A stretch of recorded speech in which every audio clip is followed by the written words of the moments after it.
Salut les leaders et les futurs leaders, bienvenue dans cette vidéo. Aujourd'hui, nous allons voir ensemble pourquoi vous n'avez pas de pectoraux et quelles sont les solutions à apporter si vous manquez de pectoraux.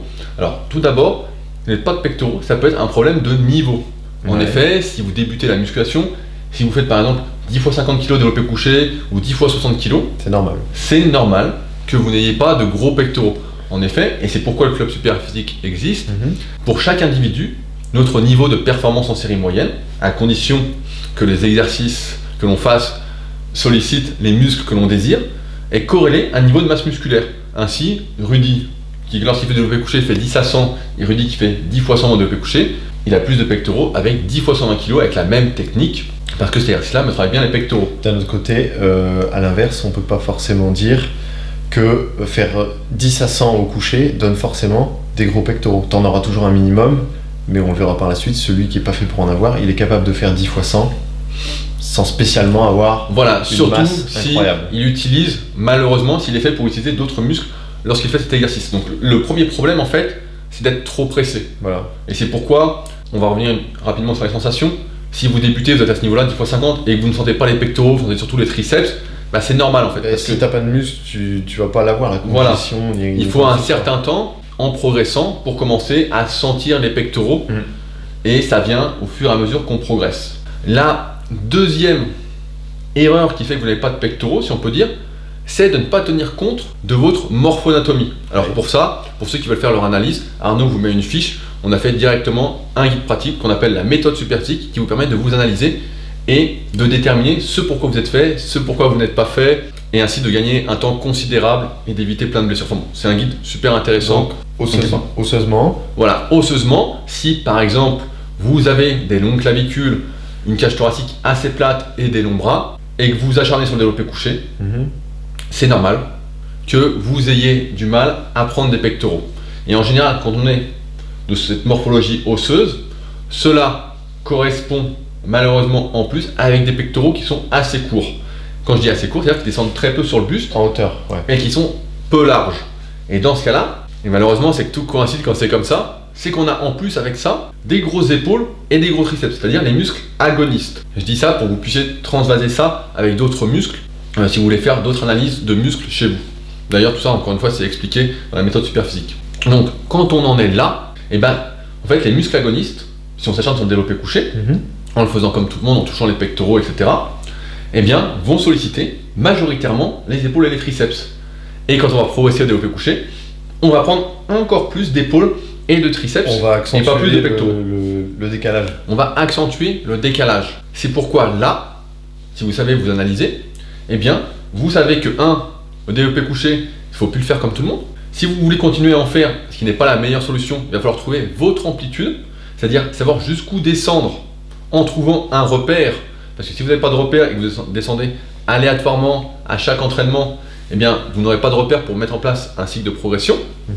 Et dans ce cas-là, vous ne pouvez pas vraiment progresser. Mais ça, on le met en place après un certain niveau. Voilà, tout à fait. On ne commence pas à dire je fais une amplitude réduite à 10 à 50 parce que j'ai pas la bonne morpho. Non, je pense qu'il faut atteindre au moins le niveau silver. 10-80, c'est ça? C'est 10 à 85 avant de penser adaptation d'amplitude. Ouais, on est d'accord. Souvent, on est trop pressé, on l'a vu avec les 5 erreurs de la sèche, quel que soit le domaine en musculation ou même dans la vie aujourd'hui, on est souvent très pressé d'arriver quelque part, mais la musculation pour la plupart, c'est pas un sprint, c'est plutôt un marathon si on peut dire. On va pas y revenir parce qu'on l'a déjà beaucoup dit dans d'autres vidéos, le danger de la mobilité, pas confondre un problème de morphologie avec un problème de mobilité. Tout à fait, et je fais bien de le dire parce que là-dessus, j'ai fait toute une formation sur le sujet avec quelques exercices de mobilité à faire justement pour avoir cette mobilité suffisante pour pouvoir bien utiliser les pectoraux. Parce que un problème de raideur, par exemple dans les épaules, dans les pectoraux, peut effectivement, en dehors de toute notion de morphologie, gêner la contraction des pectoraux et t'empêcher de descendre. T'empêcher de descendre et sur-solliciter les épaules. Et dans ce cas-là, ça conduit progressivement à la blessure parce que avec la mauvaise mobilité, on a une mauvaise posture, on a un mauvais équilibre des forces au niveau de l'épaule et on finit donc par se blesser plus ou moins gravement, on peut s'arracher un pec. Non mais donc dire je ne descends pas à fond parce que j'ai étudié ma morpho et la prédominance des autres muscles, ok.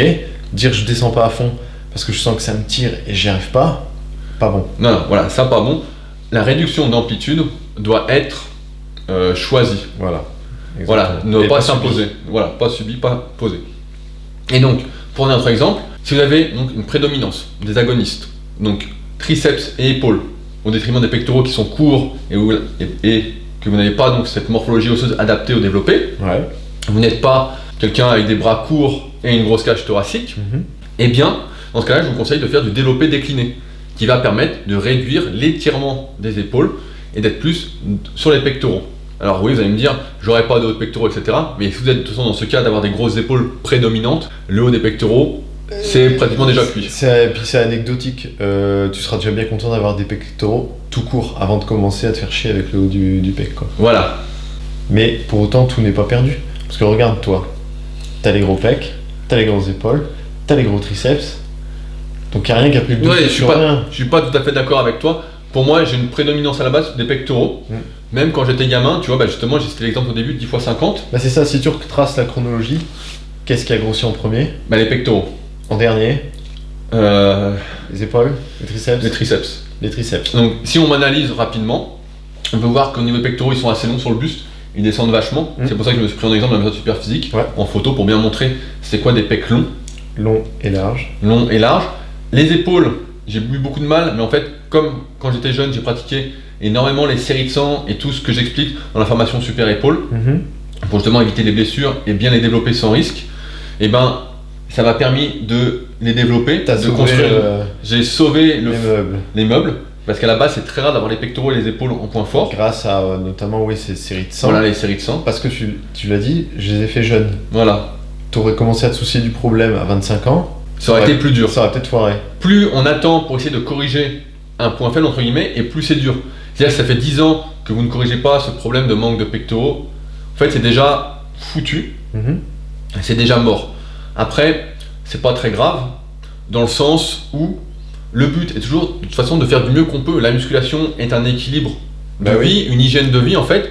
Et si vous n'êtes pas fait pour quelque chose, et c'est ça le pire, c'est quand on s'acharne sur quelque chose sur lequel on n'est pas fait, on augmente son risque de blessure énormément. On peut vite s'arracher un pec.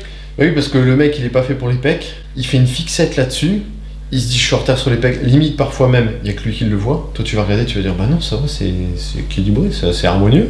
Donc le gars dit non, je manque de pecs, et bien souvent il va dire je vais mettre le paquet, je vais mettre une deuxième séance pec, je vais mettre un petit rappel vite fait, 3 séances pec. Et le gars il fait plus que ça, il a pas plus de pecs pour autant, mais il va se niquer. Et en plus voilà, il va se déséquilibrer les épaules progressivement, comme on a vu dans une précédente vidéo. La règle de 2 fois plus de tirage que de développer est très importante si on veut une bonne santé au niveau des épaules.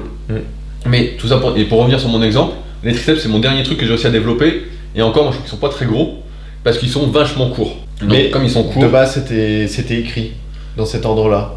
Oui, c'était pratiquement écrit. T'aurais pas pu changer. Si j'avais su m'analyser dès le départ, je le savais dès le départ ce qu'il allait développer ou pas. Grâce à l'analyse morpho-anatomique, on peut pratiquement prédire à 100% le développement de ses futurs muscles ou pas. Et plus on va être conscient de cette analyse morpho-anatomique tôt, plus on va pouvoir prendre tôt, encore une fois, le problème, si c'est un problème pour nous, et donc essayer de corriger, d'anticiper la correction tout de suite. Parce que plus on attend, et j'ai remarqué ça, c'est comme si on avait une sorte de développement musculaire limité.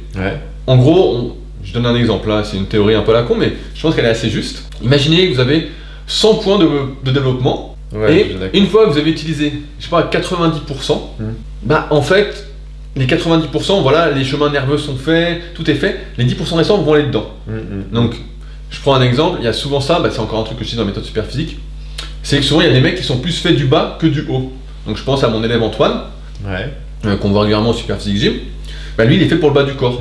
Et en fait, plus il va s'acharner sur le bas du corps, et c'est pour ça qu'on fait qu'une séance par semaine, et je pense qu'on va bientôt ralentir, plus il va s'acharner, plus ses points de développement vont aller en bas, et moins il va y avoir de points de développement pour le haut. Et là c'est pareil, si pendant 10 ans, on a fait des exercices qui n'étaient pas adaptés à sa morphoanatomie, qu'on n'a pas bien réfléchi par exemple là pour les pectoraux, on n'a pas adapté son entraînement avec les bons exercices, et bien en fait c'est déjà trop tard parce que ces points de développement ont déjà utilisé, son potentiel de développement est déjà utilisé, et il ne reste presque rien pour ça, et on ne peut pas défaire ce qui a mis, je sais pas quel âge vous avez, mais si vous avez 30 ans, 40 ans, etc., si ça fait 10 ans que vous entraînez, bah, vous pouvez pas défaire 10 ans d'apprentissage neuronal, Ouais. de réseau nerveux comme ça. Mais Surtout que quand on est jeune et qu'on apprend, c'est là que ça reste le plus. Et quand on est plus vieux, ben on apprend beaucoup moins bien. Par exemple, l'exemple des langues étrangères est un bon Mais la bonne analyse, tu peux prédire, tu peux agir, oui et non, je suis pas tout à fait d'accord. Enfin, tu peux agir, oui, tu peux limiter la On va casse. limiter la casse, oui. Tu pourras pas aller contre ta nature. Voilà.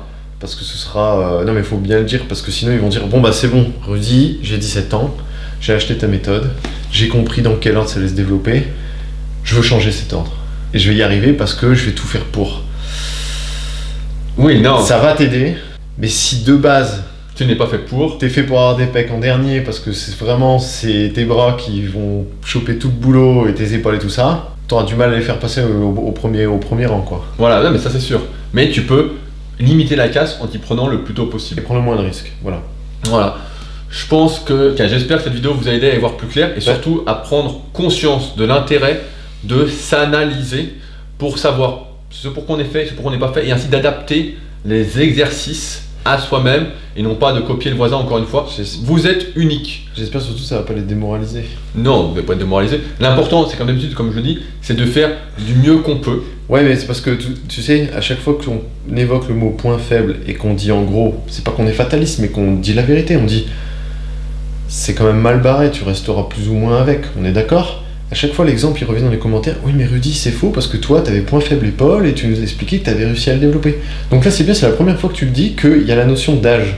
Ah Et oui. que c'est parce que ta stratégie pour les épaules, tu l'as fait il y a 15 ans, mais il y a 10 ans. Ouais, il a plus de 10 ans. Il y a plus de 10 ans, au tout début, et que si tu l'avais fait seulement il y a 2 ans, je pense que c'était... Ah oui, je pense que c'était mort aussi. C'était mort. Ah, hein. je pense qu'il aurait peut-être fallu, alors peut-être pas mort, on peut pas savoir, mais il aurait fallu plus de temps de série Ouais. de sang pour que ça arrive, Et Avant- avant, avant- pour le avant- même résultat. avant de recabler le truc. Peut-être pas pour le même résultat. Parce que, regarde, t'aurais eu moins d'épaules là il y a 2 ans, parce que t'aurais pas fait tout ça. Tu vas me dire, oui, mais t'aurais eu moins d'épaules, mais c'est pas la seule conséquence, ça veut dire que t'aurais eu plus de pecs. Oui, il ou, aurait plus, plus de pec. ou plus de triceps aussi. Voilà, donc mon potentiel, comme on a dit, Donc aurait là, été c'est plus limité pour là, les c'est le épaules. bordel. Tout à fait, bah, je suis d'accord avec toi. On est d'accord. Donc là, maintenant, arrêtez de sortir l'exemple de ces points faibles qu'il aurait rattrapés, mais c'est surtout parce qu'il s'y est pris à temps. C'est surtout ça. Ouais, et puis si on analyse bien, c'est pas vraiment point fait parce que j'ai quand même les épaules à part le faisceau antérieur, Mhm. le faisceau moyen et le faisceau arrière, T'es pas à plaindre. voilà, ils sont vachement longs. Et c'est ce qui fait que j'ai un peu moins de dos en comparaison, c'est que quand je tire, j'ai les épaules qui gonflent, ils prennent vachement l'ascendant sur les trapèzes par exemple. Ça va, t'es modeste. T'as un joli dos. Là, j'ai les épaules qui prennent l'ascendant. Quand je fais du rowing planche par exemple, mes épaules prennent l'ascendant.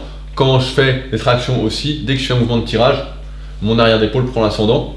C'est ce qui me permet aussi d'avoir des épaules en bonne santé. Ouais, voilà, c'est ce que j'allais dire, c'est ce qui les a sauvés. Ouais. Mieux vaut ça que Que l'inverse. l'inverse. Voilà, je pense qu'on a rien oublié. Si jamais vous avez des questions sur cette vidéo, n'hésitez pas dans la partie commentaires. Je vous renvoie, Arnaud vous mettra une fiche directement à ma formation Super Pectoraux pour aller plus loin, pour apprendre à bien faire ces exercices, etc. Il y a plein de détails pour ceux que ça intéresse d'aller plus loin.